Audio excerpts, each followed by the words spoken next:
تحياتي. اليوم الثاني من شهر الأول من عام 2026، ونحن وصلنا إلى بادية أبو غار في تغطية خاصة لمهرجان السنوي لسباق الخيول داخل هذا المكان.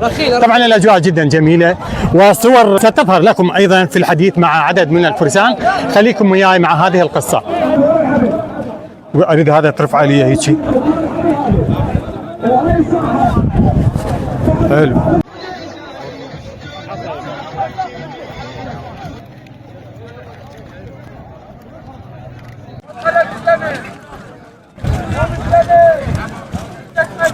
حياكم الله، هلا كثير الهلا، وان شاء الله سنه خير عليكم.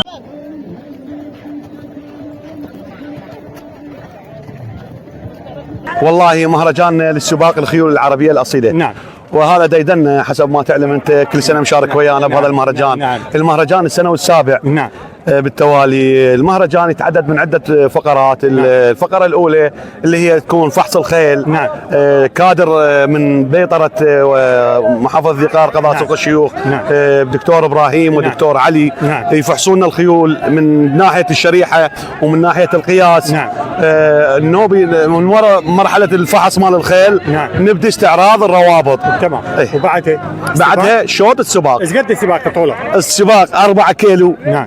3 كيلو. نعم. وكيلوين ونص. ايش قد عدد الخيول المشاركه يعني؟ احنا العدد هسه ما اقدر اعطيك اياه لان يعني تقريبا الشوط الاول تقريبا راح يصير حوالي بال 12 فارس او 13 فارس. نعم. الشوط الثاني تقريبا 8 الى 7 شخصيات. نعم. فرسانكم منين؟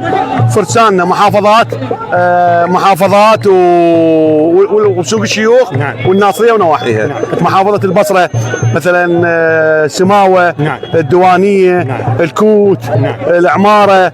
فيعني النجف. نعم. النجف السنه الاولى يحضرون هنا يعني. مشاركين عندهم فرسان. نعم. راح يدخلون بالمهرجان. نعم. والحمد لله. اتمنى لكم التوفيق. شكرا جزيلا استاذنا العزيز. السلام عليكم. السلام عليكم، حياك شو الله. اسم حضرتك؟ حر محمد حسن. منين جايتي؟ احنا من الشطره الناصري. نعم. هاي اول مشاركه لك؟ اي والله اول مشاركه في المهرجان الفروسي. نعم. هاي شو اسمها الكحيله؟ هاي ملوكه ملكه اسمها. ملوكة. ايه اسمها ملك. اي؟ أيوة. شلون هاليوم حظها؟ والله نعم خير من الله. في السباق حظها زين؟ لا زينه خير من الله، بس احنا ما نطبوها سباق، نطبوها فقط جماليه. بس جماليه. أي. هي هم حلوه كل شيء. لا خير من الله الحمد لله. اتمنى لك التوفيق. رحم الله ودك، الله يحفظك. الفرس دلهم خيالة الناصرية سيد خيل، نملك الخيول العربية الأصيلة، وعندنا خيول بعد من الوذن والكحيلات العيوز. عندنا بس ما طالعات المهرجان، ما جايبيه المهرجانات. وخير بركة المهرجان ما سوق الشيوخ. احنا اليوم نحيي تراث اللي هو تراث اهلنا واجدادنا من خلال هذا المهرجان.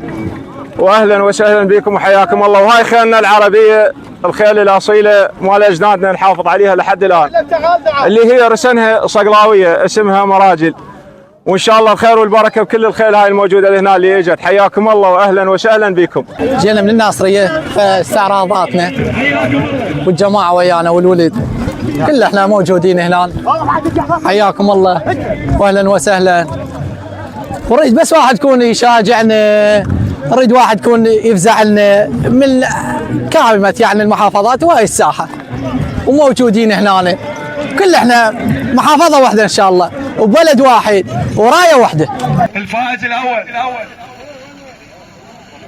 شريف الفرطوسي مالك الجواد دوهان بالتصفيق. بارك الله بكم.